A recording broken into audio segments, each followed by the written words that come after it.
Dulu AMD itu red flag banget. Mereka dikenal murahan, sering crash dan panas banget.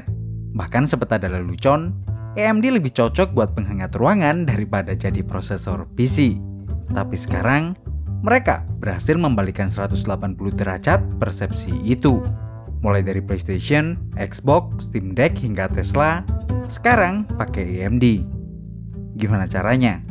Yang jelas, ini bukan cuma soal chip dan transistor, tapi tentang satu perusahaan kecil yang berani menantang raksasa, jatuh berkali-kali, tapi nggak pernah benar-benar berhenti. Ini bukan cuma kisah teknologi, ini kisah David melawan dua Goliath.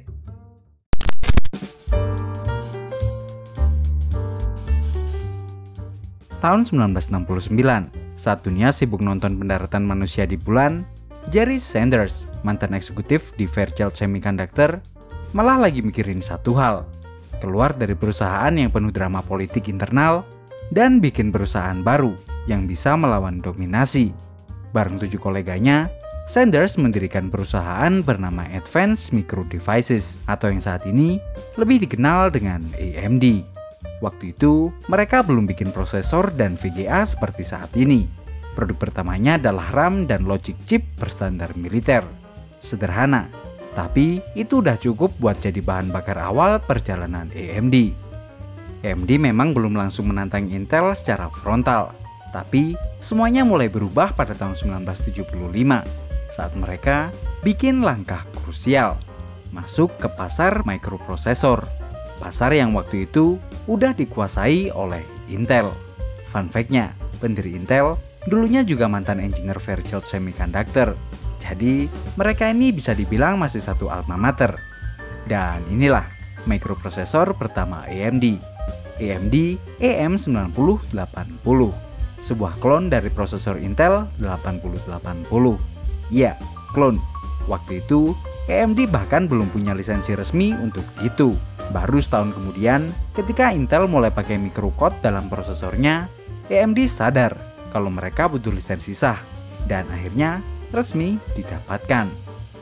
Jadi bisa dibilang hubungan keduanya pernah akur banget, bahkan semakin erat memasuki era 80-an. Pada tahun 1981, Intel kasih kepercayaan besar.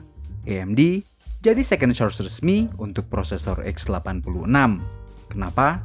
Karena waktu itu Intel baru dapat deal gede dari IBM buat masuk prosesor ke lini komputer komersial mereka. Tapi IBM punya syarat, kalau mau pasok prosesor ke kami, harus ada second source-nya, biar nggak 100% bergantung sama satu vendor. Dan AMD lah yang dipercaya. Tapi sayangnya, hubungan ini nggak berlangsung lama. Tahun 1985, saat Intel rilis prosesor generasi baru, mereka memutus lisensi secara sepihak. Padahal, perjanjiannya dengan AMD belum selesai. Hal ini tentu aja bikin AMD marah dan merasa dikhianati. Dari sini, pertarungan besar antara dua kekuatan Silicon Valley ini benar-benar dimulai.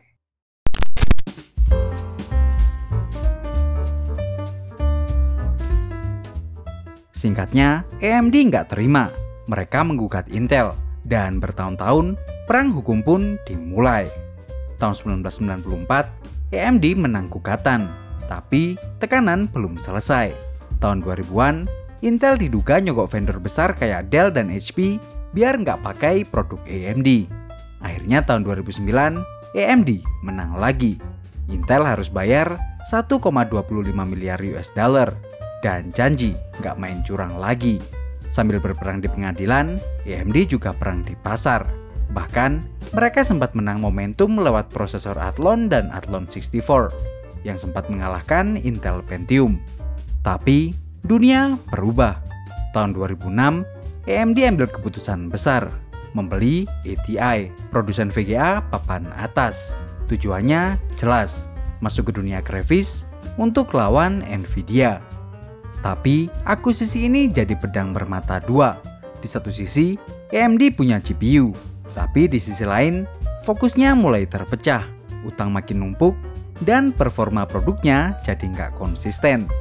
Masalah semakin rumit waktu Intel ngerilis Core 2 Duo, generasi prosesor dual core terbarunya yang jauh lebih ngacir, hemat daya, dan dingin dibandingkan Athlon 64X2. Posisi AMD koyah, momentum pun perlahan menghilang. Puncaknya terjadi pada tahun 2011 saat AMD merilis arsitektur prosesor terbarunya, yaitu FX atau Bulldozer. Prosesor ini digadang-gadang akan menyaingi dominasi Intel saat itu, tapi kenyataannya panas, boros, dan performanya di bawah ekspektasi. Para gamers kecewa, developer bingung, dan para fans garis kerasnya pun mulai nyerah. AMD mulai ditinggalin, bahkan sahamnya turun drastis dari $40 di awal 2000-an jadi cuma $1,61 di tahun 2015. Intel makin dominan, Nvidia makin tak terkejar. Bahkan banyak yang mulai percaya mungkin AMD udah tamat, akan segera tertumpuk debu kehancurannya dan menjadi artefak di museum teknologi. Tapi ternyata AMD cuman lagi narik napas karena mereka diam-diam nyiapin counter yang damage-nya nggak pernah ada yang tahu.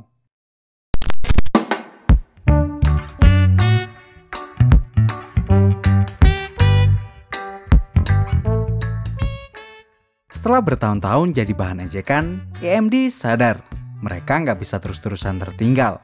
Mereka butuh sesuatu yang radikal. Dan semua itu dimulai dari satu orang bernama Lisa Su.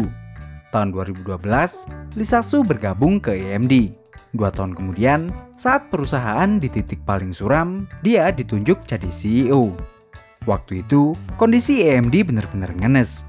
Gagal bersaing dengan Intel di CPU, gagal melawan Nvidia di GPU. Divisi grafis dan prosesor sama-sama ngos-ngosan. Satu-satunya pilihan yang dimiliki Lisa Su saat itu hanyalah berubah total dengan ambil resiko sebesar-besarnya. Dari situlah muncul proyek Zen, arsitektur prosesor baru yang dibangun dari nol. Ia merekrut kembali Jim Keller, arsitek legendaris yang dulu bikin prosesor Athlon, dan bilang, "We bet the company on Zen." Taruhannya bukan main, kalau gagal, AMD bisa bangkrut. Pembuktiannya terjadi pada tahun 2017 saat AMD merilis prosesor terbarunya yang diberi nama Ryzen. Sebuah kejutan besar buat industri. Core banyak, clock tinggi, dan efisien. Harganya pun kompetitif. Performanya mencengangkan. Gak cuma buat gamers, tapi juga buat konten kreator hingga developer.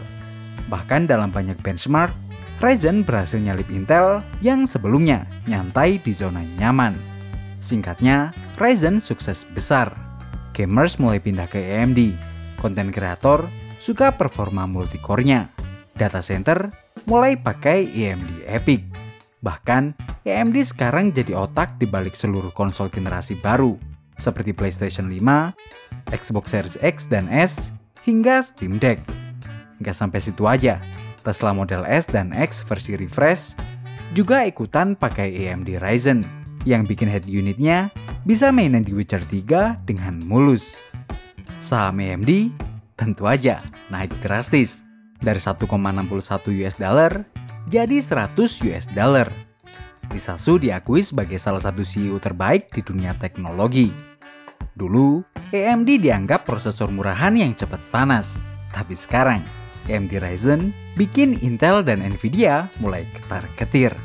Lisa Su nggak cuma nyelamatin AMD, dia membangun ulang segalanya dari puing-puing. Dan yang paling keren, dia ngelakuinnya tanpa gimmick, tanpa hype yang berlebihan. Fokus ke produk, fokus ke masa depan. Di dunia teknologi, kemenangan itu bukan cuma soal siapa yang tercepat, tapi siapa yang bisa bertahan, terus belajar dari kegagalan, dan berani ambil resiko saat semua orang udah angkat tangan. AMD adalah bukti nyata dari semua itu. Nah, sampai di sini, jangan lupa like dan subscribe Room49 jika kalian pengen lihat banyak video yang kayak gini. Follow juga Instagram room49.id karena kita lagi ada giveaway kaos bertanda tangan Wijaya 80 dan Reality Club. Dan jika ada salah kurangnya, mari kita diskusikan di kolom komentar. Thank you.